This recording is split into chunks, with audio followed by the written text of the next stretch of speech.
கர்த்தருடைய பரிசுத்த நாமத்துக்கு ஸ்தோத்திரம். ஆண்டவராகிய இயேசுவின் நாமத்தினாலே உங்கள் அனைவரையும் இந்த சீகன் பால் பைபிள் இன்ஸ்டியூட்டுக்கு அன்புடன் வரவேற்கிறேன். அருமையான சொர்ணப்பன் ஐயாவுக்காக, பாஸ்டர் அம்மாக்காக, உடல் ஊழியர்களுக்காக, வந்திருக்க தேவ ஊழியர்களுக்காக, தேவ பிள்ளைகளுக்காக எல்லாருமே என்னுடைய நன்றியை தெரிவித்துக் கொள்கிறேன். இந்த இயேசு கிறிஸ்து பூர்ண விசுவாச சபையில் தொடர்ந்து நம்ம இந்த ஸ்டடி நடத்தும்படியாக கர்த்தர் கிருபை செய்ததுக்காக கரலை தட்டி கர்த்தரமாய் கொடுக்கணும்.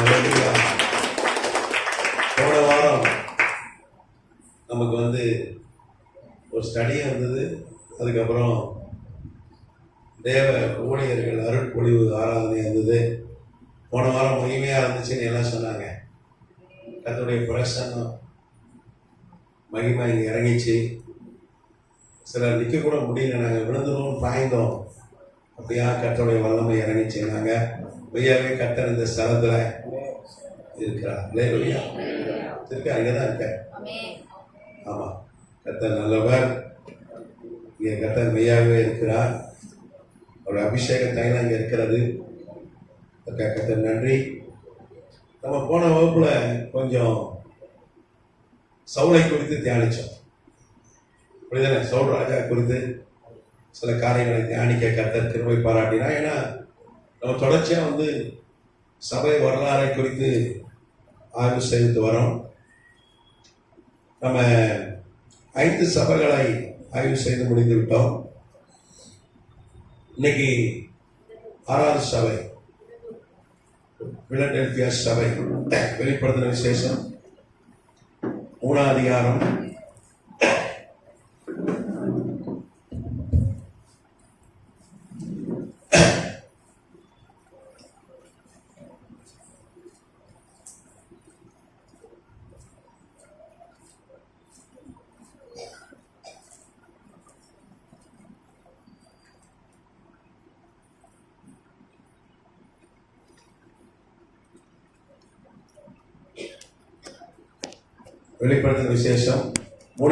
7 முதல் வாசிக்கிறோம்.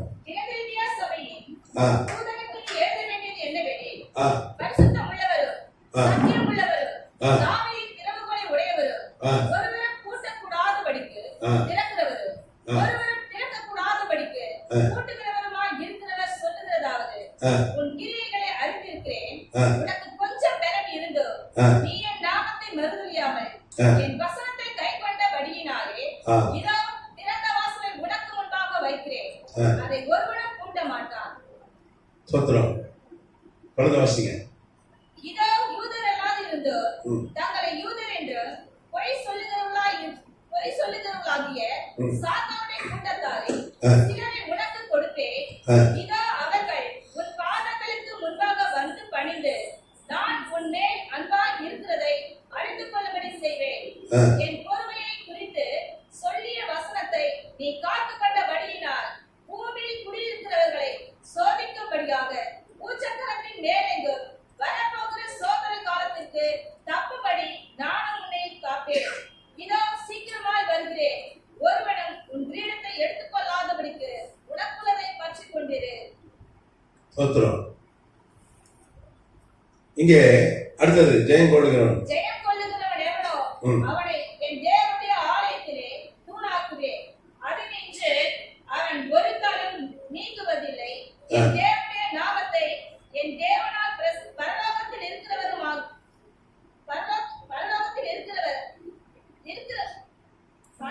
பரலோகத்தில் இருந்து இறங்கி வருகிற புதிய எருசலேமாகிய என் தேவனுடைய நகரத்தின் நாமத்தையும் என் புதிய நாமத்தையும் அவன் மேல் எழுதுவேன். ஆவியானவர் சபைகளுக்கு சொல்லுகிறதை காதுள்ளவன் கேட்க கடவன் என்று. கர்த்தர் பரிசுத்த நாமத்துக்கு ஸ்தோத்திரம். நம்ம கடைசியா பார்த்த சபை பேர் சர்தை சபை. அப்படிதானே?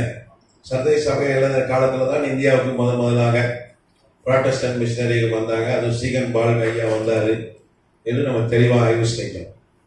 இல்ல இப்போ 6வது சபை காலம், 6வது சபை காலம் பிலதெல்பியா சபை. நீங்க பாத்தீங்கன்னா பிலதெல்பியா சபைனா அன்னைக்கு இருந்த சபை குறித்து எழுதப்படவில்லை. ஏன்னா நீங்க வெளிப்படுத்தின விசேஷம் 1ஆம் அதிகாரத்துல 1ஆம் வசனம் தாண்ட சொல்ல நடக்க போறத நீ சீக்கிரமாய் சம்பவிக்க போற உனக்கு காட்டுற நீ எழுதுன்ற. அதே வெளிப்படுத்தின விசேஷம் 1ஆம் அதிகாரம் கடைசி வசனத்துல அதான் சொல்ற, இனி சம்பவிக்க போகிறவன் உனக்கு காட்டுற எழுது. அப்போ யோவான் அன்னைக்கு 89 வயது அவனை பத்மத்தீவுல கிழக்க நாட்டு கடல் உள்ள இருக்கிற ஏஜியன் கடல் உள்ள இருக்கிற பத்மத்தீவுல அவனை போடும்போது யோவானுக்கு 89 வயசு.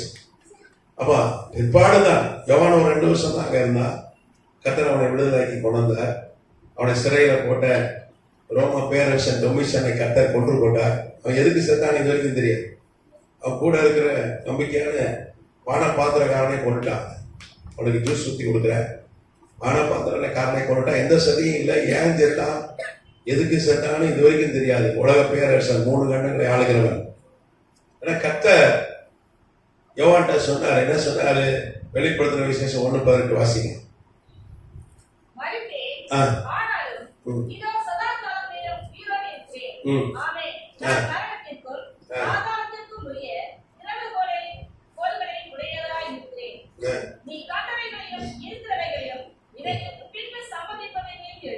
ஆண்டவர் என்ன சொன்னார்? யோவான கொண்டு போய் போட்டாங்க பத்மத்தீவுல.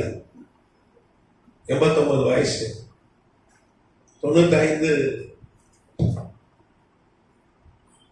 கிபியில ஏடியில போட்டாங்க. அப்ப 89 வயது. யோசிச்சு பாருங்க, 89 வயது. ஒரு 60 வயசுனாலே தனியா இருக்கிறது கொஞ்சம் கஷ்டமான காரியம், அப்படிதானே? ஒரு 60 தாண்டினாலே கஷ்டமான காரியம். கண்ணு மங்கலாயிடும், காது கேட்கிற திறன் குறைஞ்சிரும், அப்படிதானே? முட்டி தெரிஞ்சிடும், உண்டா இல்லையா? ஆமா. இங்க 89 வயது. அவனை கொண்டு போட்டாச்சு. அங்க ஆலய கிடையாது. பத்மத்தீவுல இன்னைக்கு 5000 பேர் இருக்கான். நீங்க இன்னைக்கு போனீங்கன்னா கிரீஸ் நாட்டுக்கு போனீங்கன்னா பட்மாஸ் 5000 பேர் இருக்கான். இன்னைக்கு நல்லா போறது வழிலாம் போட்டான், போயிடலாம், அழகா போயிடலாம், குடியிருக்கலாம். ஆனா அன்னைக்கு ஒரு நாள் கூட இல்லாத ஒரு தீவு, சாவனம் தான் போட்டாங்க. அப்போ யோவான் நினைச்சிருப்பான், இதோட நம்ம ஆயுசு முடிஞ்சதுடா. எத்தனை வயசுல? 89 வயசுல. எல்லாரும் அப்படித்தானே நினைச்சிருப்பான். இதோட யோவான் விட்டானே இல்லப்பா. நாங்க ஆளு இல்லை, சோறு கிடையாது, தண்ணி கிடையாது. சோறும் தண்ணி இல்லைன்னா என்ன ஆகும்? அவ்வளவுதான். எத்தனை நாள் தான் சோறு இல்லாம, எவ்வளவு நாள் தான் ஒரு பச்சை மீன் தீப்பாரு யோவானு. அது பிடிக்கணும்ல கடல்ல. அது பார்த்தீங்கன்னா தீவை பார்த்தீங்கன்னா கரையில 2 மீன்லாம் பிடிக்க முடியாது. ஏன்னா அது ஒரு எரிமலை வெடித்து அந்த குழம்புகள்லாம் பாறையெல்லாம் காய்ந்து ஒரு தீவை உருவாச்சு. எங்க பார்த்தாலும் கத்தி மாதிரி இருக்கும் பாறை, இறங்கலாம் முடியாது, ஆளை காலி முடியும். படகுலாம் போய் கரையேற முடியாது, கஷ்டம். அங்கே மீன்லாம் பிடிச்சி சாட முடியாது. அங்கே விவசாயம் கிடையாது, ஒன்றும் கிடையாது. ஆனா போனவனா அவனும் நினைச்சிருப்பான். அவன் தான் சொன்னான், 3 யோவான்ல கர்த்தர் அவனை கொண்டு எழுதி கொடுத்தார். உன் ஆத்மா வாழ்கிறது போல எல்லாவற்றிலும் வாழ்ந்து சுகமாயிரும். ஆத்மா நல்லா இருந்தா நீ எல்லாவற்றிலும் வாழ்ந்து சுகமா இருக்க முடியும்னு கர்த்தர் அவனை கொண்டுதான் வாக்கு கொடுத்தார். நமக்கு ஒரு வாக்கு செஞ்சிருக்கிறார். அவன் பார்த்தேன் 89 வயசு பெரிய ஆயுசு. ஏன்னா சங்கீதம் 90 சொல்லுது, மனுஷன் ஆயுசு நாட்கள் 70, பலத்தின் மிகுதியால் 80. அப்போ அதுக்கு மேல ஆமா, இது 80 நீண்ட ஆயுசு தான், இதுதானே? 80 நீண்ட ஆயுசு தான். வயசாக என்ன உடம்பு எல்லாமே ஆயிட்டு தான் வரும். ஒரு இருமல் மருந்து குடிச்சு கொடுக்குறா, இருமல் எடுக்குது. என்னைக்குன்னா ஞாயிற்றுக்கிழமை இரவு எங்களுக்கு காலையில செமினார், வடமொழியில ஃபுல் டே செமினார். இருமலாம் எடுக்குத, ஃபுல் டே கிளாஸ் எடுக்கணும். ஊழியர்கள் வருவாங்க, ஒரு நாள் போட்டு எழுதி போட்டு மணிக்கணக்கு எடுக்கணும். சரி இருமிட்டு கிடக்குமே, ஒரு இருமல் மருந்து குடிச்சாங்க, அவ்வளவுதான். ஹார்ட் ரேட் ஏறி போச்சு, பிபி ஏறி போச்சு, கொண்டு போய் ஹாஸ்பிட்டல் சேர்த்தாங்க. நான் நல்லா தான் இருந்தேன். என் பிள்ளைலாம் நாம பயிர் நினைக்கிறேன், கொண்டு கட்டா தூக்கி கொண்டு போயிட்டேன். அங்கே போய் இசிஜி எடுக்கிறோம், எக்கோ எடுக்கிறோம். கத்த கிருபையில நைட்டு டே காலத்து வீட்டுக்கு திரும்பி வர கத்த உதவி செய்தார். எல்லாரும் வெளியே போட்டாங்க, என்ன தவிர நான் உள்ளிட்டு போயிட்டேன். காலையில எங்க வீட்டுல இருக்க சொன்ன, உனக்காக நாங்க முடிச்சு கலந்தோம், நீயும் முடிச்சு கலந்த ஆஸ்பத்திரி. நாங்கள் எங்களால் முடியல. நான் போய் காலையில் போயிட்டு வழக்கமாக அந்த செமினார் ஃபுல் டே செமினார் எடுத்துட்டு சாயங்காலம் ஒரு மீட்டிங் வந்து அதை அட்டன் பண்ணிட்டு வந்தேன். கத்தர் பலன் கொடுக்குறது, அது கத்தர் கொடுக்குற பலன்னு வேறு. ஆனால் வயசாகும் போது என்ன ஆகும், பலன் கொடுக்க தான் செய்யும். இங்கே 29 வயசு நினைச்சிருப்பான் பேதுரு, ஐயோ நம்ம அனாதையாக சாவ போகிறோமே, அடக்கம் பண்ண கூட ஆள் இருக்காது போல இருக்கேன், ஒரு ஜாப் பண்ணி அடக்கம் பண்ணுறது கூட. பொதுவாக ஒரு மனுஷன் கடைசியாக என்ன சொல்லுவாரு, எங்க நல்லா அடக்கம் பண்ணிருங்கப்பா. ஒரு ஐயா சாகும் போது பையனை கூப்பிட்டாடே, சாதாரண பிளைவுட் பெட்டியில் அடிச்சிடாதுடா, நல்ல தேக்கு மரம் தேக்கு மரம் வைக்கணும். சென்னையில் ஃபெர்னாண்ட் ஒன்று இருக்கு, அதுல தான் வரணும்டா. எல்லாம் க்ளவுஸ் கீஸ்லாம் போட்டு யூனிஃபார்ம் போட்டு என்ன தூக்கணும்டா, பேண்ட் வைக்கணும்டா. பொதுவாக எல்லாரும் அப்படிதான் நினைப்பான். சாவை ஒட்டி நல்லா எடுத்து போகணும்னு நினைப்பான். இங்கே அனாதை பணையமா செத்துருமோன்னு நினைச்சான். யோவானா ஆண்டவர் தரிசனம் வச்சாரா, சாவி மரணத்தின் சாவி ஆட்ட இருக்கு, உயிரை அடுக்கிற அதிகாரம் என்கிட்ட இருக்கு. அது எப்போ வந்தது, மரித்து உயிரோடு எழுதும்போது தான் இப்ப சாவி இருக்கு. பாதாளத்தின் சாவி, மரணத்தின் சாவி. ஆனா நீ பயனாத, நீ சாக மாட்ட, உன உயிரோட என்ன பண்ணிடுவேன், கொண்டு வந்து சேர்த்துருவாங்க. அப்பதான் வெளிப்படுத்த விசேஷம் எல்லாரும் போய் சேரும். அவனுடைய அங்கேயே செத்து போயிருந்தான். ஒரு ஆள், ஒரு பெரிய பைபிள் ஸ்காலர், அவர் அவனை சொல்லிக்கிறார் நினைக்கிறேன் தானே.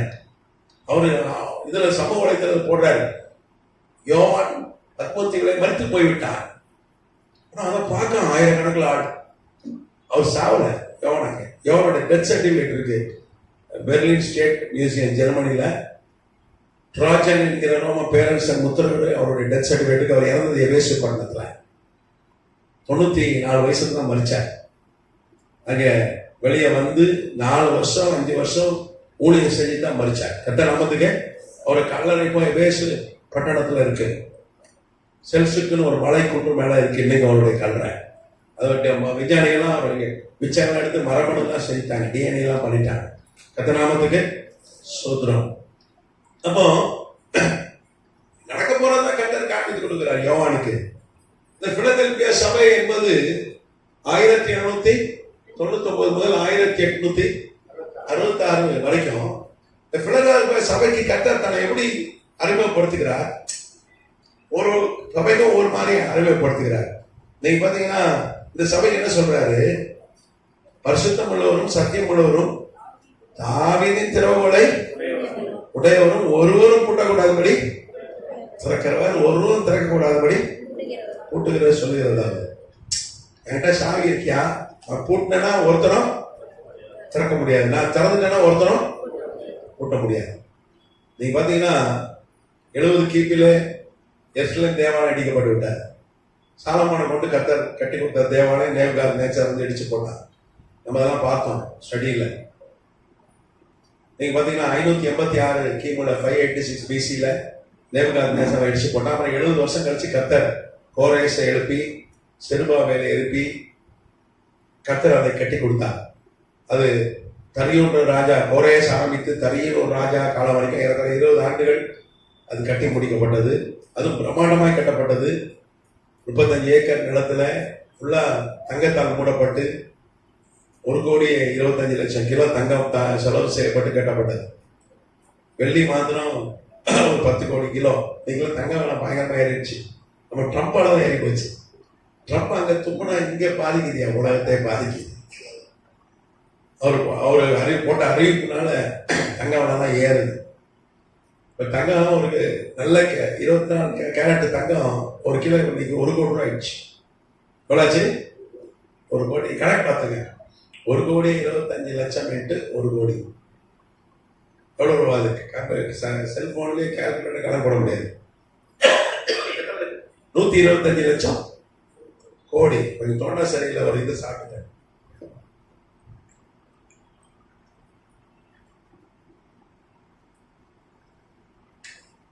$125,00,000 கோடி.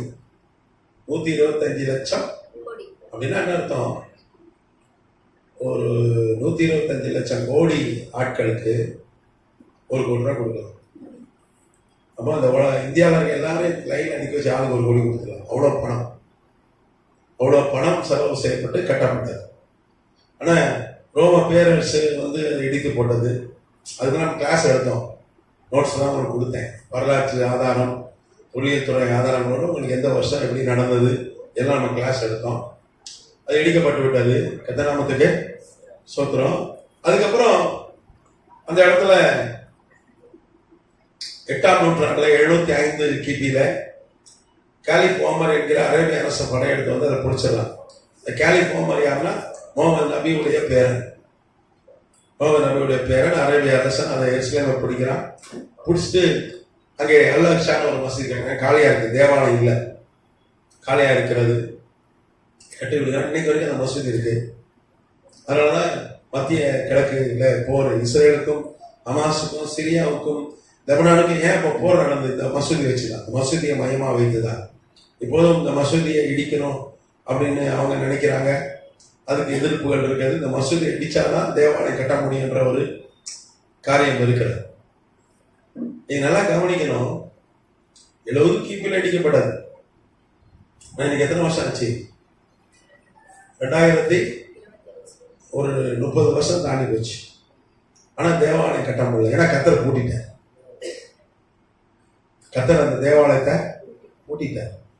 நீங்க பாருங்க, அரசாங்கமே கிடையாது. எல்லாம் பாபிலோன்லயும் மேதிய பெர்சிய சாம்ராஜ்யத்திலையும் அடிமையா இருக்காங்க, கைதியா இருக்காங்க. அவர்களை கத்தர் எழுப்பி தேவாலயத்தை கட்டினார். அப்போ 2ஆம் தேவாலயம் செருபாபேல் கட்டும் போது இஸ்ரேலுக்கு அரசாங்கம் கிடையாது.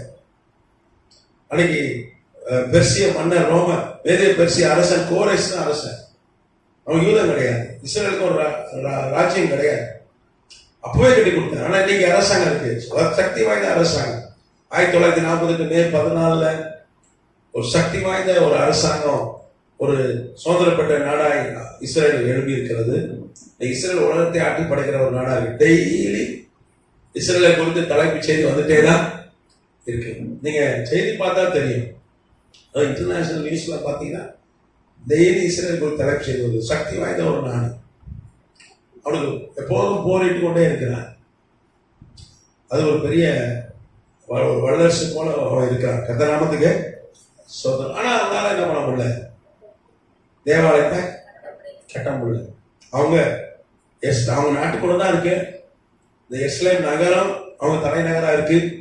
அதுல ஒரு சின்ன இடம், 35 ஏக்கர் இடம், அதுல கட்ட முடியல. காரணம் ஏன் கட்ட முடியல? ட்ரம்ப் ட்ரை பண்ண கட்ட முடியல. உடனே சொல்லிட்டு இருக்காரு, நான் கட்டுவேன். உலகத்திலே சக்தி வாய்ந்த மனிதன் யாரு? அமெரிக்க ஜனாதிபதி. அது அமெரிக்கா ஜனாதிபதியில கூட கட்ட முடியல.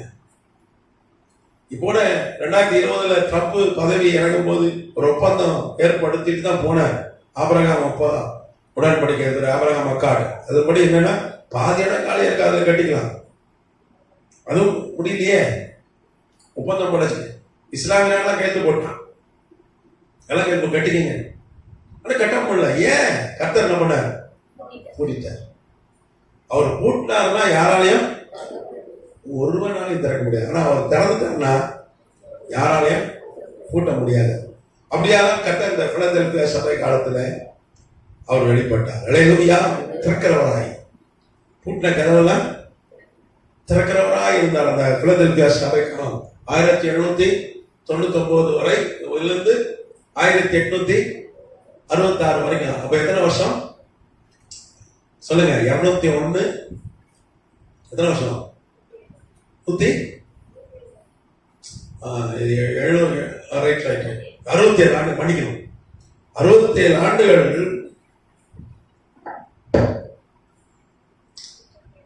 இந்த சபைக்கா.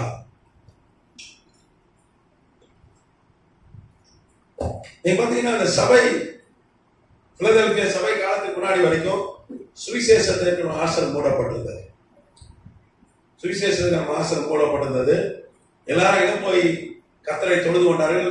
கொகையிலையும் காட்டிலையும் மலையிலையும் வனாந்தரத்தையும் போய் தொழுது கொண்டார்கள். அமெரிக்கான ஒரு நாடு எப்படி உள்ளாச்சு தெரியுமா? இங்க ஆண்டவரை தேட முடியல, துதிக்க முடியல, ஜெபிக்க முடியல, ஆராதிக்க முடியல. ரோம பேரரசர்கள் போப்புகளா இருந்தார்கள். ரோம பேரரசர்களா இருந்தார்கள். போப்மார்கள் 1260 ஆண்டுகள் அவர்கள் ரோம பேரரசர்களாய் பார்த்தாங்க. 538 கிபி முதல் 538 பிசி, 500 மணிகள் ஏடி.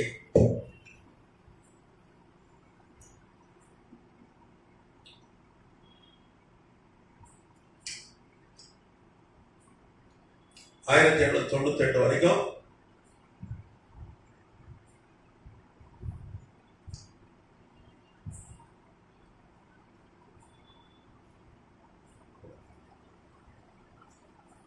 சுவிசேஷத்தை தடை செஞ்சு.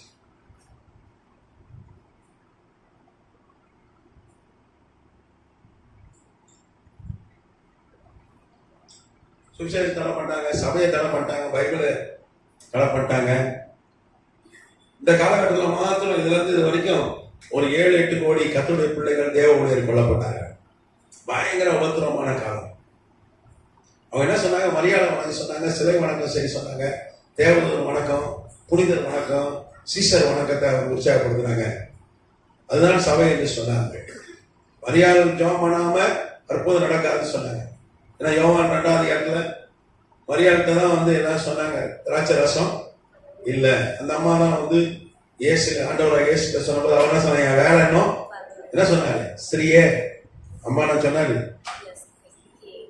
பெண்ணே அம்மா சகோதரியே உறவு போயிட்டு உனக்கும் எனக்கும் என்ன? இது வரைக்கும் நான் பிள்ளையா இருந்தேன், எதை சொன்னதான் கேட்டேன், ஸ்கூலுக்கு போனேன், படினா படிச்சேன். இப்போ அப்படி இல்லை. உனக்கு எனக்கும் இல்லை, என் வேலை இன்னும் வரல. கரெக்டான அந்த வேலையில வந்து ஒரு செகண்ட் கூட முன்னாடி செய்யல.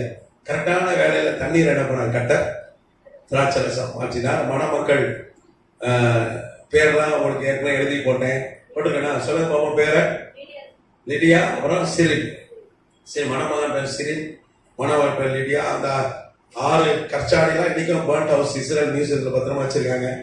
நீங்க இஸ்ரேல் தேசம் போனீங்கன்னா அந்த பர்ன்ட் ஹவுஸ் மியூசியம் போயிட்டு வாங்க, நான் உங்க லொகேஷன் அனுப்பி வைக்கிறேன், பார்த்துட்டு வாங்க. அந்த 6 கற்சாடி இருக்கு. 600 லிட்டர் தண்ணீர் தான் கர்த்தர் என்ன பண்ணார்? திராட்சை ரசமா மாத்தினார். அப்போ கர்த்தர் அற்புதம் செய்தார். வேலை வந்த போது கர்த்தர் அற்புதம். ஆனா இவங்க என்ன சொன்னாங்க? இல்ல முதல் அற்புதமே அவங்க சொல்லிதான் செஞ்சார். அதனால சபையில அந்த அம்மாவுக்கும் நோக்கி பிரேயர் பண்ணணும், இயேசுவையும் நோக்கி பிரேயர் பண்ணணும்னு சொல்லி 341 கிபில 341 ஏடியில அன்னைக்கு தியோடேசியஸ் 2ஆம் தியோடேசியஸ் ராஜா இருக்கிறான். அன்னைக்கு ரோம சாம்ராஜ்யம் முழுக்க கிறிஸ்தவ சாம்ராஜ்யமா இருக்கிறது, உலகக்குள்ள கிறிஸ்தவம் இருக்கிறான். ஒரு சட்டம் கொண்டு வந்துடுறாங்க. அப்படி ஜாப் பண்ணாதவங்க சபையை விட்டு துரத்திடுறாங்க, ஜெயில போடுறாங்க, கொலை செய்கிறார்கள். அதனாலதான் வேற வழி இல்லாம விக்கிரகாரம். ஏன்னா 10 கட்டளையில முதல் கட்டளை என்ன?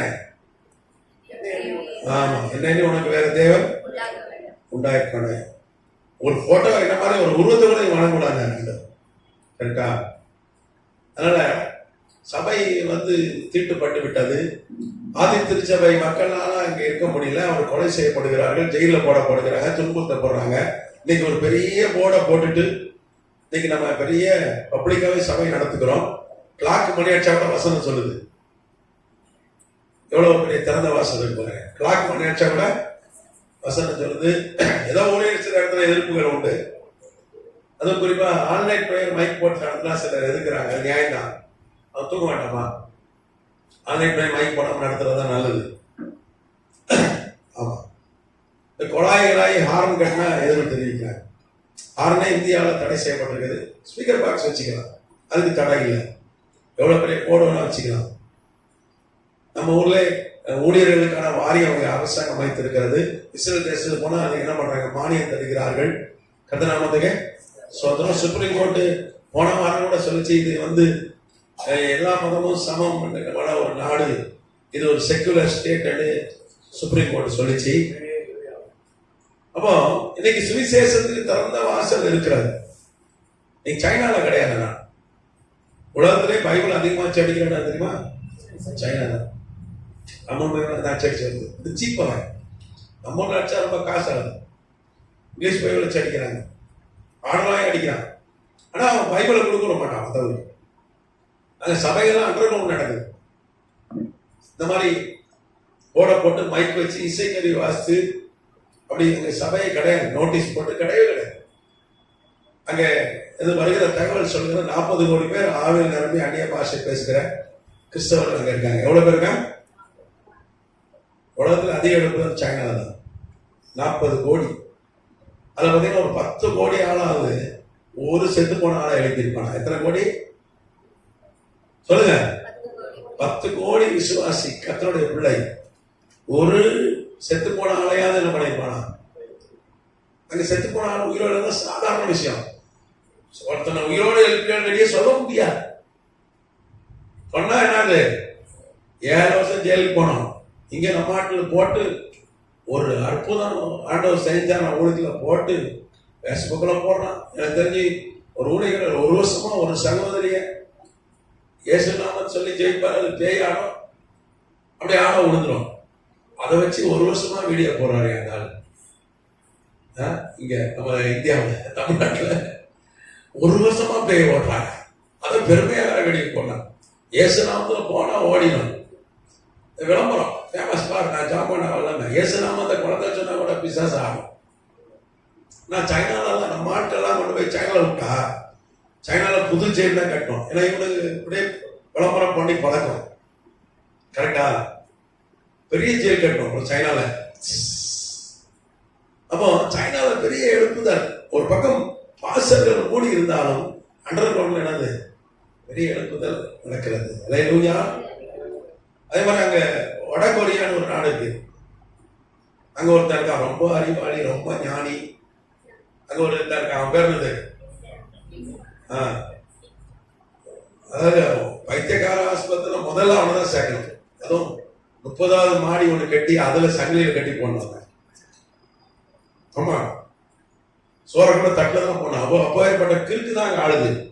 அவன் என்ன பண்றான்? சுவிசேஷத்துக்கு தடை பண்ணி வச்சிருக்கான். நீ மற்றபடி பாத்தீங்கன்னா உலகம் சுவிசேஷத்துக்கு எந்த தடையும் இல்லை. அந்த தடை எப்ப நீங்கிச்சுன்னா இந்த பிலதெல்பியா சபை காலத்துல தான். அதான் ஆண்டவர் சொன்னாரு, உன் கிரியையில இருந்திருக்கிறேன், உனக்கு கொஞ்சம் விளந்தும் நீ நாமத்தை மறுதலியாமல் என் வசனத்தை கை கொண்டபடியினாலே இதோ திறந்த வாசலை உனக்கு முன்பாக வைத்திருக்கிறேன், அதை ஒருவனும் கூட்ட மாட்டான். இந்த காலகட்டத்தில் தான் ஆண்டவர் இங்கே வெளிப்படுத்த விஷயத்துல சொல்ற திறந்த வாசல் சுவிசேஷத்துக்கான திறந்த வாசல், ஊழியத்துக்கான திறந்த வாசல். நீங்க பாத்தீங்கன்னா ஏசாயா 45ல ஒரு திறந்த வாசல் சொல்லப்பட்டிருக்கு. அது கோரேசுக்குன்னு ஒரு தனிப்பட்ட மனிதனுக்கு ஆண்டவர் சொல்றாரு. ஏசாயா 45 ஒண்ணு வாசிக்க பார்ப்போம்.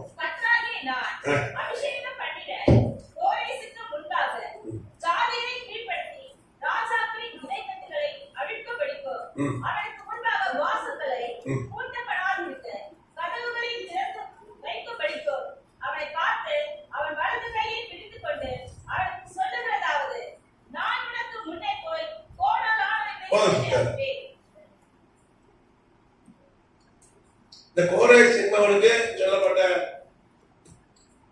ஒரு தீர்க்க தரிசனம் தான் திறந்த வாசலை உனக்கு முன்பாக வைக்கிறேன். ஆண்டவர் வந்து மனிதர்களுக்கு முன்பாக திறந்த வாசல் வைக்கிறார். அது உண்மைதான். பூட்டியிருக்கிற வாசல், நமக்கு பூட்டியிருக்கிற வாசல் தான் திறக்கிறார். ஒரு ஆரோக்கியம் என்கிற ஒரு கதை மூடியிருக்கா, திறந்துறாரு. அப்புறம் பொருளாதாரம் பிரச்சனை என்ற ஒரு அதுல பொருளாதார கடை மூடி இருக்கா, அதை திறக்காரு கர்த்தர் திறக்கிறார். எல்லாத்துக்கும் மேல அன்னைக்கு இந்த வசனம் எதை குறிக்கிறது? வெளிப்படுத்தின விசேஷத்துல சுவிசேஷத்துக்கு ஒரு வாசல் மூடி இருந்தது. அந்த வாசலை கர்த்தர் என்ன பண்ணார்? திறந்தார். அது பண்ணி பப்ளிக் மீட்டிங் கிடையாது, தெரு பிரசங்கம் கிடையாது, பப்ளிக்கா சபையை போர்டு போட்டு ஆராதிக்க முடியாது. ஆனா கர்த்தர் அந்த நிலையை மாற்றி போட்டார். அல்லேலூயா. அவர் எப்போ எப்படி நடந்தது? அவர் பிரெஞ்சு புரட்சியை கர்த்தர் அனுமதித்தார். 1789 கிபியில பிரெஞ்சு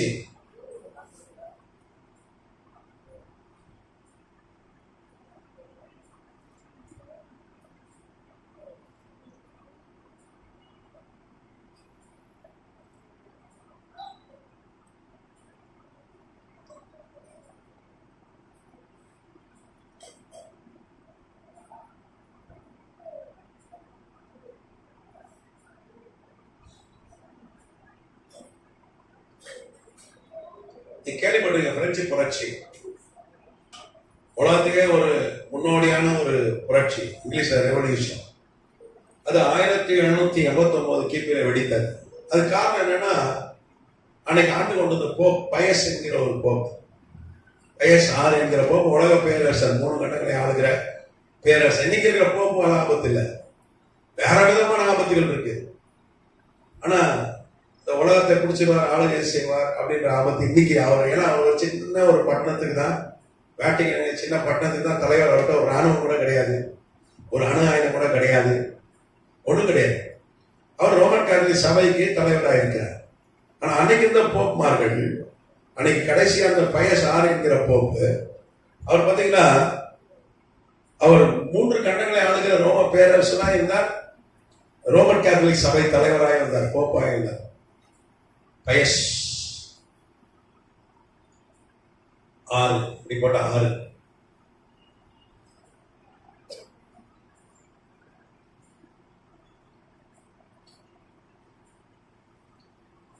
அப்போ 1514 புராட்டஸ்டன்ட் புரட்சி எழுப்புதல் வந்தது நம்ம பார்த்தோம். எப்ப பார்த்தோம்? எந்த சபை காலத்துல வந்தது? வந்துட்டீங்களா? எப்ப வந்தது? சர்தை சபை காலத்துல தான் வந்தது. ஆமா, போன சபை காலத்துல 5ஆம் சபை காலத்துல தான் புராட்டஸ்டன்ட் புரட்சி வெடித்தது, எழுப்புதல் வந்துச்சு. உலகத்துல பெரிய எழுப்புதல் புராட்டஸ்டன்ட் எழுப்புதல். எப்படி வந்துச்சு நம்ம பார்த்தோம். ஒரு ரோமன் கேத்தலிக் பாதிரியார், அவர் பேர் என்னது? Martin Luther. அவர் ஜெர்மன் நாட்டை சார்ந்த பாதிரியார். All science church. அதுக்கப்புறம் அது எங்க இருக்குன்னா விட்டன்பர்க் நகரம். இடிபாடுகளை கிளீன் பண்ணும்போது ஒரு பைபிள் கிடைச்சு. ஒரு பழைய லைப்ரரி இடிஞ்சு ரிப்பேர் பண்ணாங்க, அதில் பைபிள் கிடைச்சு. அது லத்தீன் மொழி பைபிள், மேடோயிஸ் பைபிள். நீங்க பார்த்தீங்கன்னா உலகத்துல எல்லா பைபிளையும் அடிச்சுட்டாங்க. இப்போ அந்த காலகட்டத்தில் நீங்க ஆமோஸ் 8ஆம் அதிகாரத்துல பைபிள் பஞ்சாபுரம் போட்டிருக்காங்க. அந்த பஞ்சா அப்பதான் வந்துச்சு, 13ஆம் நூற்றாண்டுல வந்துச்சு. உலகத்துக்கு அத்தனை பைபிளை அடிச்சுட்டாங்க. ஒரே ஒரு பைபிளை துருக்கி நாட்டுல இஸ்தான்புல் நகரில் ஒழித்து வைத்திருந்தாங்க. அந்த ஒரு பைபிள் இருந்து தான் நமக்கு இந்த பைபிள்லாம் கிடைச்சிருக்கு. அது கர்த்தர் அதை காப்பாற்றி வைத்திருந்தார். அது மாத்திரம் எழுதியிருந்தா பைபிளே நம்ம கைக்கு வந்திருக்குமான்னு தெரியல.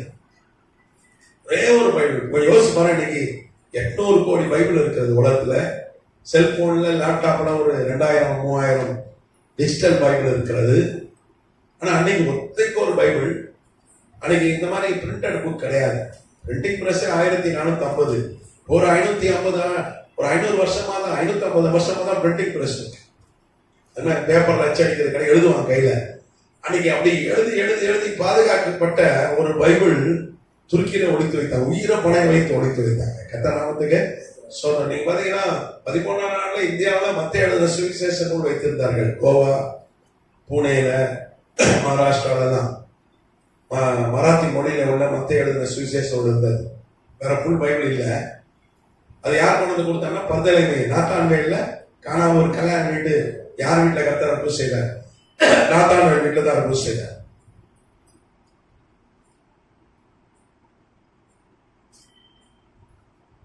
அந்த நாத்தான்வேல் இன்னொரு பேர் என்னது? பர்தலைமையும். ஆண்டவராகிய இயேசு கிறிஸ்துவின் நேரடி சீஷன். அப்போ அவன் இந்தியாவுக்கு வந்தான். தோமா வந்து 4 வருஷம் கழிச்சு வந்தான். 56 கிபில வந்து மத்திய எழுதுற சுவிசேஷ நூலை கொண்டு மராத்தி மொழியை கற்று மொழிபெயர்த்து கொடுத்துட்டு போனான். நாமத்துக்கு பிற்பாடு அர்மேனியா போயிட்டான். ரஷ்யா பக்கத்துல அர்மேனியா போய் அங்கே சேர்த்துட்டான் ரத்த சாட்சியா. அங்கேயே அவனுடைய கல்லறை இருக்கிறது. நாமத்துக்கு சொல்றான். அந்த பைபிள் மத்திய எழுதுற சுவிசேஷ நூலெல்லாம் புதிய எரிச்சு போட்டாங்க. அன்னைக்கு நீங்க கோவா போனீங்கன்னா ஒவ்வொரு கல்லறையும் 1000 பேர் புதைக்கப்பட்ட கல்லறையா இருக்கும். போர்ச்சுகீஸ் மொழியில கல்வெட்டு நீங்க போய் பாருங்க. இந்திய வரலாறு சொல்கிறது இன்குசிஷன் ஆஃப் கோவா, இந்தியாவுக்கு இருண்ட பக்கம் என்று வரலாறு சொல்கிறது. அவ்வளவு பேர் கொல்லப்பட்டாங்க. ஆயிரக்கணக்கான மக்கள் கொல்லப்பட்டாங்க. அதே நேரத்தில் பிரான்ஸ்லயும் கொல்லப்பட்டாங்க. டெய்லி லட்சக்கணக்கான மக்கள் கொல்லப்பட்டாங்க. விக்கிரகாரங்களை விட்டு போயிட்டாங்க. எல்லாம் எழுப்புதல் வந்து விட்டது. அவர்கள் எல்லாம் விக்கிரகாரம் விட்டு போயிட்டாங்க. கோடிக்கணக்கான ரோமன் கேத்தலிக் ஜனங்கள் போனதுனால அன்னைக்கு இருந்த போப் என்ன பண்ணாரு? பிரான்ஸ் அரசன் உத்தரவு போட்டார், இவனா கொன்று போடு, இல்லைன்னா என்ன பண்ணு, விக்கிரகாரம் திருமணம்னா கொன்று போடு. அன்னைக்கு ரத்தகார ஓடிச்சு.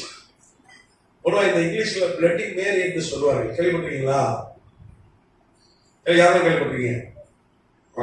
இந்த கெட்ட வார்த்தை பிளட்டினா கெட்ட வார்த்தை இதுதானே.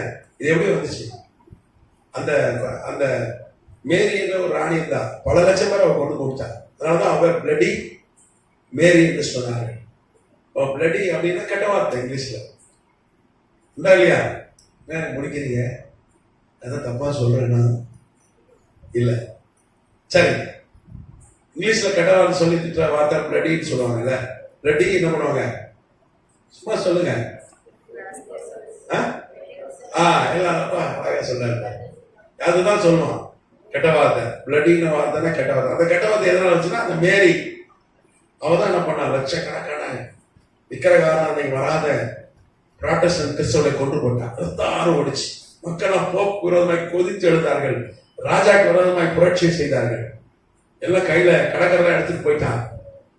அப்படிதான் பிரெஞ்சு புரட்சி வெடித்தது. கெட்ட நாமத்துக்கு சொந்தம். அந்த பிரெஞ்சு புரட்சியில ஒரு போர் சேவையார் தான் அவன் தான் நெப்போலியன். நெப்போலியன் பாத்தீங்கன்னா ஏற்கனவே நெப்போலியன் விழாவாலே எடுத்துட்டோமா இல்லையா? நல்லா கொஞ்சம் சுருக்கமா சொல்லிடுறேன். ரொம்ப திருப்பி ரிப்பீட் பண்ண நல்லா இருக்காது, அப்படிதானே? நெப்போலியன் பாத்தீங்கன்னா ஒரு சாதாரண ஒரு போர் சேவகன், அவ்வளவுதான். அவர் ராஜ பரம்பரை சார்ந்தவன் அல்ல, ஆள்குள்ளமானவன். அவன் ஊர்ல வந்தா கருப்பு. அதுக்கு நீங்க ஏன் கலர் இருப்பான்னு நினைக்காதீங்க, அந்த ஊருக்கு கருப்பு. புரியுதா? வெள்ளைக்காரன் பிரான்ஸ்காரன் எப்படி இருப்பான்? நல்ல ரோஸ் கலரா இருப்பான், அப்படிதானே? பிரெஞ்சு மக்கள் எப்படி இருப்பாங்க? நல்ல சக்க சவைன்னு இருப்பான். அந்த ஊருக்கு அவன் என்ன பண்ணுது? கருப்பு. அந்த ஊருக்கு அவன் கருப்பு. அவனை கருப்பா தான் கூடுவாங்க. அந்த ஊருக்கு அவன் கருப்பு. அது மாதிரி ஆள் ரொம்ப குள்ளம். அவன் சின்ன வயசுல அவனுக்கு ஜுரம் வந்து கால் ஒண்ணு அப்படியே கால்கள் வளைஞ்சிருக்கும். அதாவது போலியோன்னு சொல்ல மாட்டாங்க. ஆமா, அது வந்து காலை ஒரு மாதிரி மடக்கிதான் நடப்பான். ஒரு பலவீனமான ஆளு. வேதம் சொல்லுது, பலவான்களை வெட்கப்படுத்துறது கர்த்தர் என்ன பண்ணாரா? பலவீனமான ஆட்களை தெரிந்து கொண்டார். இங்க பலவான் ஆகிய பயஸ் 6 உலக பேரரசன் போப்ப வெட்கப்படுத்துறதுக்கு கர்த்தர் யாரை தெரிந்து கொண்டார்? ஒரு குள்ளமான, அந்த ஊர்ல பலவீனமான, கால் நடக்கக்கூட முடியாத ஒருத்தனை தெரிந்து கொண்டார். அல்லேலூயா. அவதான் நெப்போலியன். நெப்போலியன் பேரு கொஞ்சம் ஃபேமஸா இருக்கும். பொதுவாக சில ஆண்கள் இன்னைக்கு தமிழ்நாட்டில் ரொம்ப ஃபேமஸான பேர் தெரியுமா? நெப்போலியன். ஆமா, எல்லாரும் நெப்போலியன் தெரியும். ஏதாவது டாஸ்மாக் கடையில ஃபேமஸ். அது நெப்போலியன் பேர் இப்படிதான் வந்துச்சு. இவனை வச்சுதான் பேர். இன்னைக்கு நெப்போலியன் பேர் வைக்கிறாங்களா இல்லையா? இவன் தான் நெப்போலியன் போனபார்ட். ரொம்ப பலவீனமான ஆளு. கர்த்தர் அவனை தெரிந்து கொண்டார். அல்லேலூயா. ஒரு தளபதியாக தெரிந்து கொண்டார். அப்புறம் அரசனாக உயர்த்தினார். பேரரசனாக உயர்த்தினார். அவன் தான் போய் என்ன பண்ணான்? உலகத்திலே போகக்கூடிய ஆள்கையை வீழ்ச்சி கொண்டு வர கர்த்தர் கிருபை செய்தார். அல்லேலூயா. நீங்க பாத்தீங்கன்னா வெளிப்படுத்தின விசேஷம் 12ஆம் அதிகாரம் 15-16.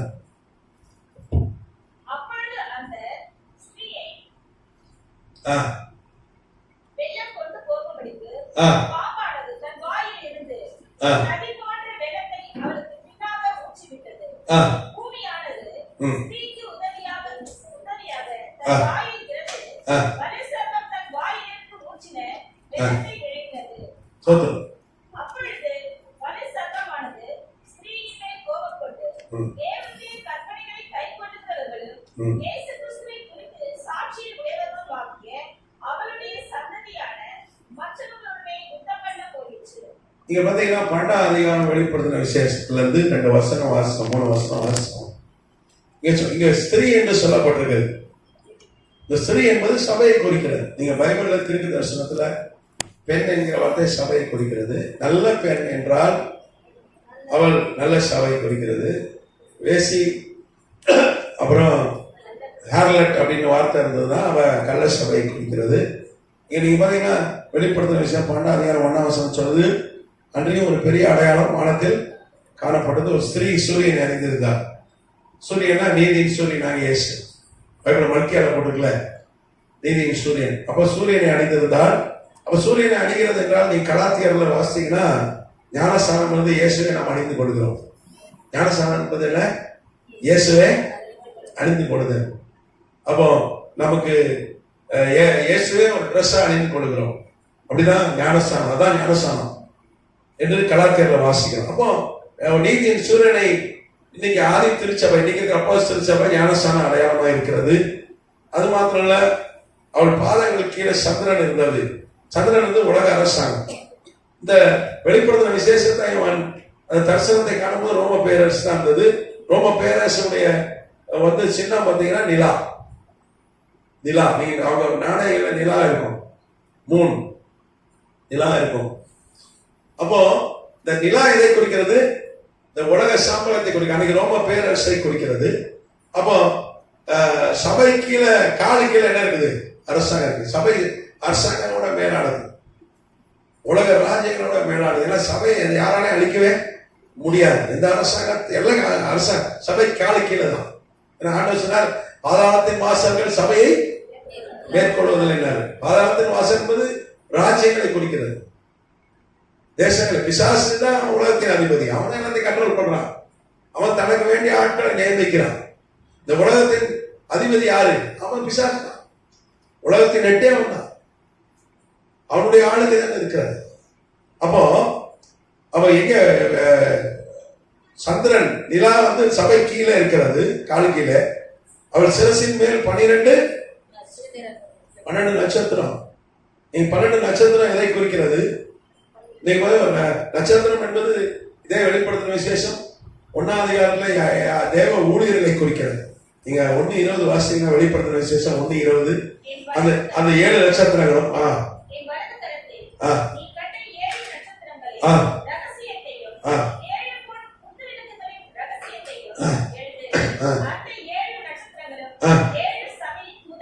ஏழு சபை தூதர்களாம். நட்சத்திரங்கள் சபை தலைவர்களை குறிக்கிறது. 12 நட்சத்திரம் வந்து 12 அப்போஸ்தலரை குறிக்கிறது.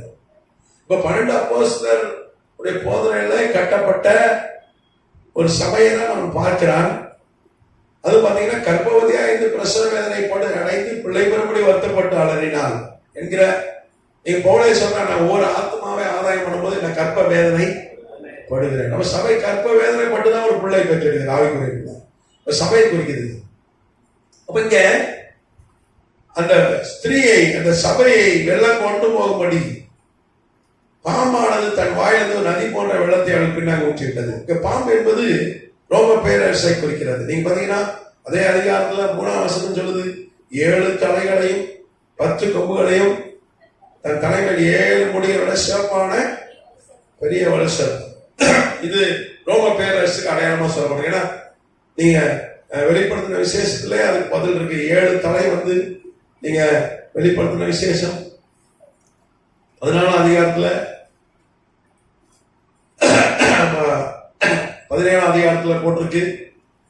9ஆம் வசனத்துல வெளிப்படுத்தின விஷயம் 17:9 ஞானமுள்ள மனதிலே வணங்கும் அந்த 7 தலைகளும் அந்த ஸ்துதி உட்கார்ந்து இருக்கிற 7 மலைகளாம், அவர்கள் 7 ராஜாக்களாம். இந்த 10 கொம்பு வந்து நீ கட்ட 10 கொம்புகளும் 10 ராஜாக்களாம். இதெல்லாம் வந்து ரோம பேரரசை குறிக்கிறது. இப்ப ரோம பேரரசு போப்மார்களுடைய ஆளுகையில் இருந்தது.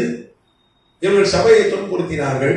கர்த்தர் சொல்ற எப்படி துன்புறுத்தினாங்கன்னா, இந்த பாம்பு என்பது ரோம பேரரசை குறிக்கிறது. பைபிள பாத்தீங்கன்னா இங்கெல்லாம் மிருகம், பாம்பு, ஆட்டுக்கடா, கரடி, சிறுத்தை, சிங்கம்லாம் இதெல்லாம் வந்து ராஜ்யங்களை குறிக்கிறது. பீஸ்ட் மிருகங்கள்லாம் ராஜ்யங்களை குறிக்கிறது. இங்க பாம்பு வந்து ரோம பேரரசை குறிக்கிறது. அது ஒரு நதி போன்ற வெள்ளத்தை அவளுக்கு பின்னாக ஊற்றியது. வெள்ளன்றது பைபிள பாத்தீங்கன்னா மனிதர்களை குறிக்கிறது, திரளான மனிதர்களை குறிக்கிறது. அதுவும் வெள்ளன்றது பாத்தீங்கன்னா ஒரு ராணுவத்தை குறிக்கிறது, திரளான ராணுவம்.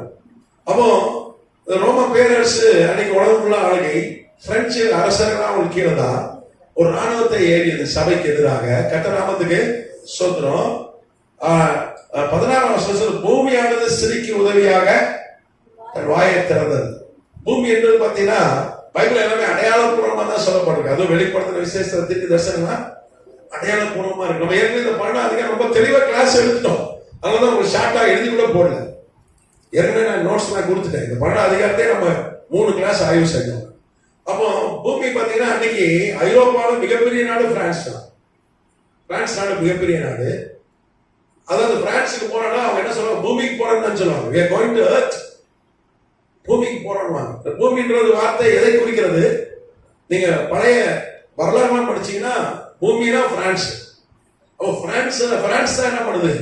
சபைக்கு ஆதரவா எழும்புகிறது. அல்லேலூயா. அது என்ன பண்ணுச்சு? அந்த ராணுவத்தை வெளியே போட்டுச்சு. அப்போ வேத தீர்க்க தரிசனம் யாரை குறித்து தீர்க்க தரிசனம்? பிரெஞ்சு ராணுவ புரட்சி, பிரெஞ்சு புரட்சி. அது மாதிரி நெப்போலியன் குறித்து அடையாளப்பூர்வமா, நெப்போலியன் பேர் தான் வரல ஒழிய அடையாளப்பூர்வமான தீர்க்க தரிசனம். அல்லேலூயா. அந்த தீர்க்க தரிசனம் நிறைவேறதுதான் ரோம பேரரசை கர்த்தர் என்ன பண்ணார்? நெப்போலியன் கொண்டு வீழ்த்தி போட்டார். அல்லேலூயா. 1798 கூட என்ன பண்ணார்? 1798 கூட ரோம பேரரசு வீழ்ச்சி அடைந்தது.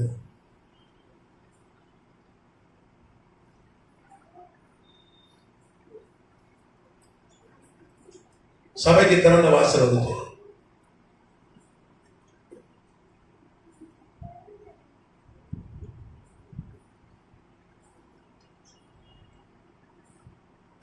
சபைக்கு திறந்த வாசல் வந்துச்சு. அது வரைக்கும் சபைக்கு திறந்த வாசலே இல்லை. அதுக்கப்புறம் பாத்தீங்கன்னா பெரிய பெரிய எழுப்புதல் வந்து இந்த காலகட்டத்தில் தான் பெரிய பெரிய எழுப்புதல் வந்து, அது குறிப்பா அமெரிக்கால மாத்திரம் மிகப்பெரிய எழுப்புதல் உண்டாச்சு. டிஎல் மூடி போன்ற பிரசங்கியார்கள், வில்லியம் கேரி இந்தியாவுக்கு வந்தா இருப்பாங்க. வில்லியம் கேரிலாம் இந்த காலகட்டத்தில் எழுப்பின ஆட்கள் தான். பழமையான ஊழியர்களை கர்த்தர் என்ன பண்ண அந்த காலகட்டத்தில் எழுப்பி பல கோடி பேர் ரட்சிக்கப்பட்டார். ஒரு எழுப்புதல் இந்த காலத்தை திறந்த வாசல் உண்டாச்சு பாருங்க சுவிசேஷத்துக்கு. அதுக்கப்புறம் தான் பெரிய எழுப்புதல் உண்டாச்சு. அதுவும் குறிப்பா இந்த 67 ஆண்டுகள் ரொம்ப அக்கினி அப்படியே பரபரப்பா இருந்தது. பெரிய எழுப்புதல் உண்டாச்சு. கர்த்தநாமத்துக்கு அனல் பறந்தது. நிறைய ஆட்கள் ரட்சிக்கப்பட்டாங்க. எங்க பார்த்தாலும் பாவ உணர்வு அடைந்து ஜனங்கள் ரட்சிக்கப்பட்டு கொண்டே இருந்தார்கள். அல்லேலூயா. அமெரிக்காவே எப்படி எல்லாம் வந்து இங்க ஆராதிக்க முடியல. நம்ம என்ன பண்ணுவோம்? ஃப்ரீயாவே ஆராதிக்கணும். ஒரு சபை தான் அது, ஒரு சர்ச்சு. இப்ப சர்ச்சு சொன்னாலும் ஒரே தொந்தரவா இருக்கியா? மலை மேல போய் அங்க போய் ஆராதிக்கலாம்னு போலையா? அந்த கதையா? இதெல்லாம் ரோம பேரரசு ஆளுகையில இல்லாத ஒரு பகுதினா வட அமெரிக்கா. அங்க செவ்விந்தியர்கள் இருந்தாரு, அங்க போயிட்டாங்க. சபைனா சர்ச்சு தான் அமெரிக்கா வச்சு. அது தெரியுமா உங்களுக்கு? ஒரு சபை, அங்க போய் சபை நடத்துறாங்க. அப்படியே ஆட்கள் அங்க குடியேறி அங்க நம்ம ஃப்ரீயா இருக்கு கர்த்தர் ஆராய்கள் குடியேறி நாடாகி உலகத்தை என்ன பண்றான்? ஆட்டுன்னு ஆட்டுறான். அங்கதான் அந்திகிறிஸ்து எழும்பான்னு வேதம் சொல்லுது. அமெரிக்கால தான் அந்திகிறிஸ்து எழும்பும், ஒரு யூதன் எழும்புவான்னு சொல்லி தானே 2ஆம் அதிகாரத்தில் பார்க்கணும். நிறைய இடங்கள் ஆதாரங்கள் இருக்கிறது. வெளிப்படுத்த விஷயம் 13ஆம் அதிகாரத்தில் இருக்கு. அங்கிருந்து தான் அந்திகிறிஸ்து எழும்ப போகிறார். அப்படிதான் வேதம் சொல்லுது. கர்த்தர் நாமத்துக்கு ஸ்தோத்திரம். ஒரு சபை தான், ஒரு சர்ச்சு தான் ஆச்சு, நாடாச்சு. ட்ரம்ப் அவர் ஒருத்தன் ஒருத்தன் சுட்டுட்டான். அவனை தலையில தான் சுட்டான். ஆண்டவர் பாதுகாத்தார். காதில் சுட்டவன ட்ரம்ப் ரட்சிக்கப்பட்டார். அவர் சொன்னார், எனக்கு ஒரு கர்த்தர் ஒரு வாழ்க்கையில எனக்கு ஒரு வாய்ப்பு கொடுத்திருக்கிறார், எனக்கும் ஒரு பிளான் இருக்கின்றார். எப்ப சொல்றாரு? அமெரிக்கா ஜனாதிபதி சொல்றாங்க, கர்த்தர் என் வாழ்க்கையில திட்டம் வச்சிருக்காரு. கையில ஒரு பைபிள் வச்சுக்கிட்டாரு. அவர் சொன்னாரு, இந்த பைபிள் 2 வருஷமா யாரும் நிறைய பேர் வீட்டுல இல்லாம போயிடுச்சு. 2 வருஷத்துல கொண்டு போய் சேர்ப்பாடுறாரு பைபிளை. எல்லாரும் வீட்டுல எல்லாரும் படிக்கணும், படி செய்வேன், எல்லாரும் ஜெபிக்கிறபடி செய்வேன் அப்படின்னு. எல்லாம் கிறிஸ்தவத்தை நீங்க ஒழிச்சுட்டாங்க. முன்னாடி இருந்த ஆட்கள்லாம் நான் அதை கொண்டு வருவேன். கர்த்தர் நாமத்துக்கு ஸ்தோத்திரம். அப்போ இன்னைக்கு ஒரு நல்ல தலைவர் எனக்கு அது ஒரு பெரிய ஆறுதல் நமக்கு. உலகத்தை ஆண்டி படைக்கிற ஒரு ஆள் வந்து ஒரு கர்த்தரால் தெரிந்து கொள்ளப்பட்ட ஒரு தாசனாக இருக்கிறது. பழைய ட்ரம்ப் வேற மாதிரி. என்னைக்கு காதுல அடிபட்டுச்சோ ஒருத்தர் சுட்டானோ அதுக்கப்புறம் ரசிக்கப்பட்டாரு. இப்ப இருக்க ட்ரம்ப் வேலை. அவர் பழைய ட்ரம்ப், இப்ப புது சிருஷ்டியா இருக்கிற ட்ரம்ப். அதனால இன்னைக்கு அது ஒரு பெரிய நமக்கு ஆறுதல். அவருக்காக நம்ம ஜெபம் பண்ணணும். ஏன்னா அவர் நிறைய ஆபத்துகள் இருக்கு. நிறைய அவர் கொள்றதுக்கு நிறைய ஏற்கனவே ட்ரை பண்ணாங்க 2 வாட்டி. நிறைய ஆபத்துகள் இருக்கு. அவருக்காக நம்ம ஜெபிக்கணும். கர்த்தருக்கு அவருக்கு வந்து நீண்ட ஆயுசை கொடுக்கணும். கர்த்தர் நாமத்துக்கு ஸ்தோத்திரம். அப்போ இந்த பிலதெல்பியா சபை காலம் முழுவதும் கர்த்தர் ஒருவரும் கூட்டாதபடி திறக்கிற ஒரு வாசனை, அவர் சுவிசேஷத்துக்கான வாசனை ஏற்படுத்தின காலம். இன்னைக்கு வரைக்கும் அது யாராலும் கூட்ட முடியல. இன்னைக்கு வரைக்கும் யாராலும் கூட்ட முடியல. ஒரு சைனால நீங்க சொல்லலாம், சைனால தான் 40 கோடி பேர் இருக்காங்க. அதிகம் ஜெபிக்கிறவங்க தான் இருக்காங்க. ஒரு கொரியா நிலைமை நமக்கு தெரியல. கொரியா ஒரு சின்ன நாடு. கொரியா நிலைமை நமக்கு தெரியல. ஆனா கொரியாலையும் கர்த்தர் கொண்டு வருவார். பேர்பட்ட ஆனாலும் நேபுகாத்நேசரை எட்டி வச்சிட்டார். உலகத்துல பேரரசன் தான். அவன் கிறிஸ்தவன் தான். அவன் கொஞ்சம் பெருமையா பேசிவிட்டான், அவனை கீழே தெளிக்கிட்ட. அவருக்கு முன்பாக யாருமே ஒன்றும் செய்ய முடியாது. அவர் சர்வ வளம் உள்ள தேவன், ராஜாதி ராஜா, கத்தாதி கத்தார். இவன் என்ன வட கொரியா, அது ஒரு ஒண்ணும் கிடையாது, மண்ணு. அவன் நம்மளை மண் என்று நம்ம நினைவு கூறுகிறார். அவர் கொஞ்சம் அனுமதிச்சிருக்காரு, அவ்வளவுதான். சில நேரம் பாடுகளை உபத்திரவத்தை அனுமதிச்சிருக்காரு, அவ்வளவுதான். வட கொரியாலையும் வாசல் திறக்கும், நீங்க வேணா பாருங்களேன், வாசல் திறக்கும். கர்த்தருடைய வருகை, ஏன்னா சுவிசேஷம் எல்லாரும் அறிவிக்கப்படணும், அது வரைக்கும் கர்த்தருடைய வருகை வராது. அப்போ கர்த்தர் நெப்போலியன் என்கிற ஒரு பலவீனனை எழுப்பி, கர்த்தர் பலவானாகிய பயச தோற்கடித்து ரோம சாம்ராஜ்யத்தை வீழ்ச்சியடை செய்து பாருங்க, ஒரு சுவிசேஷத்துக்கு வாசலை திறக்கிறதுக்கு கர்த்தர் என்ன பண்றாரு, ஒரு ரோம சாம்ராஜ்யம் வீழ்ச்சி கொண்டு வருகிறார், அதை வீழ்த்துக்கிறார். பயஸ் என்பவனை போய் அவன் கைது பண்றான், போப்ப கைது பண்ணி 1400 கிலோமீட்டர் சங்கிலியில கட்டி குதிரை எடுத்துட்டு வந்தான். அவரை டெட் பாடியா தூக்கி ஜெயில போட்டான். அப்படியே கர்த்தர் என்ன பண்ணாரு, ரோம சுவிசேஷத்துக்கு எதிராக இருந்த அந்த அரசாங்கத்துக்கு சாவமொழி அடித்தார். அப்பதான் சுவிசேஷத்துக்கு திறந்த வாசல் வச்சு, அதுக்கப்புறம் பைபிள் அச்சடிக்க ஆரம்பித்தார்கள். இன்னைக்கு நிறைய சபைகள் அதுக்கப்புறம் தான் உண்டாச்சு. எத்தனை நாமத்துக்கு சொல்றேன், இன்னைக்கு ஒரு 350 கோடிக்கு மேல உலகத்துல எனக்குரிய பாதிக்கு மேல கிறிஸ்தவர்கள் இருக்கிறார்கள். ஆவிக்குரிய கிறிஸ்தவர்களே ஒரு 300 கோடிக்கு மேல இருக்கிறாங்க. இப்படியா வந்து கர்த்தர் திறந்த வாசலை நமக்கு வச்சிருக்கிறார். சரி, அடுத்த வகுப்புல நம்ம தொடர்ந்து பார்க்கலாம். ஏதாவது கேள்வி இருக்கா? ஆனா ஒரு கண்டிஷன், ஏன் அதை செஞ்சாருன்னா, நீங்க பாத்தீங்கன்னா வெளிப்படுத்தின விசேஷம் 3:8 என் நாமத்தை மறுதலியாமல் என் வசனத்தை கை கொண்டபடியால் இதோ, ஆமா, உனக்கு கொஞ்சம் பலன் இருந்தோம், அன்னைக்கு கொஞ்சம் பலன் தான் இருந்தது, பலனே கிடையாது. நீங்க உன் கிரியை அறிஞ்சிருக்கிற, கொஞ்சம் பலன் தான் உனக்கு இருந்து. நீ என் நாமத்தை மறுதளிக்கல, என் வசனத்தை கை கொண்டாப்போ நமக்கு திறந்த வாசல் வைப்பார். நம்ம என்ன செய்யணும், ஆண்டவரை மறுதளிக்கவே கூடாது. இப்போ பேச்சில மறுதளிக்க கூடாது, செயல்ல மறுதளிக்க கூடாது. அது மாத்திரம் இல்ல, வசனத்தின்படி செய்யணும். வசனத்தை கேட்டா போதாது. ஏன்னா யாக்கோபுல வாசிக்கிறோம், ஒருத்தன் வசனத்தை கேட்டு அதன்படி செய்யலனா வேதம் சொல்லு தன்னைத்தானே வஞ்சிக்கிறவனாக இருப்பான் என்று யாக்கோபு எழுதின நிருபத்துல சொல்லப்பட்டிருக்குது. நீங்க யாக்கோபு 1:22 அல்லாமலும் நீங்கள் உங்களை வஞ்சியாதபடி திருவசனத்தை கேட்கிறவர்களாய் மாத்திரமல்ல அதன்படி செய்கிறவர்களாயும் இருங்கள். கேட்டா போதாது, செய்யணும். சரியா? எனக்கு தெரிஞ்சு 1000 வாட்டி பைபிள் வாசித்தார் தான் தெரியும். ஒரு ஆளு 1000 வாட்டி பைபிள் வாசித்தார். யாருன்னா பெங்களூர்ல ஒரு ஆங்கிலோ இந்தியன், அவரு ரிச்மண்ட் அவர் பேரு. அவரு தமிழும் தெரியணும், தமிழ் நாட்டுல இருந்து அங்க போனார் வேலை அங்க சொன்னாங்க, இங்கிலீஷ் பைபிள் அச்சடிக்கணும், நீ என்ன பண்ண ப்ரூஃப், அந்த காலத்துல ப்ரூஃப் தானே பார்ப்பாங்க, பாத்துறீங்களா? ப்ரூஃப் பார்ப்பாங்க, பிரிண்ட் பண்ணுங்க. நீ ப்ரூஃப் படிக்கணும், அதை ஒருத்தன் கேட்பான், அவன் படிப்பா, நீ கேட்க, நீங்க மாத்தி மாத்தி என்ன பண்ணும். அவர் காலையில வேலைக்கு போனாருன்னா 10 மணில இருந்து 6 மணி வரைக்கும் என்ன பண்ணுவார், பைபிளை ஒன்னும் படிப்பாரு இல்லை கேட்பாரு. 1000 தடவை மாதிரி பைபிள் வாசித்தா, ஆனா ஒரு மாற்றம் இல்லை. ஒரு பேர் கிறிஸ்தவர், அவரோட தான். வீட்டுல கட்டுகள் இருந்தது, வாசல்கள் திறக்கடை, வியாதி இருந்தது, கடன் இருந்தது. ஆனா என்னைக்கு அதன்படி செஞ்சாரோ ஆண்டவர் திறந்த வாசல வச்சார். இன்னைக்கு நல்லா ஆச்சரியமா இருக்கார். பெங்களூர்ல 3 5 ஸ்டார் ரோடு இருக்கு, 3 5 ஸ்டார் ரோடு வச்சிருக்கேன் பெங்களூர்.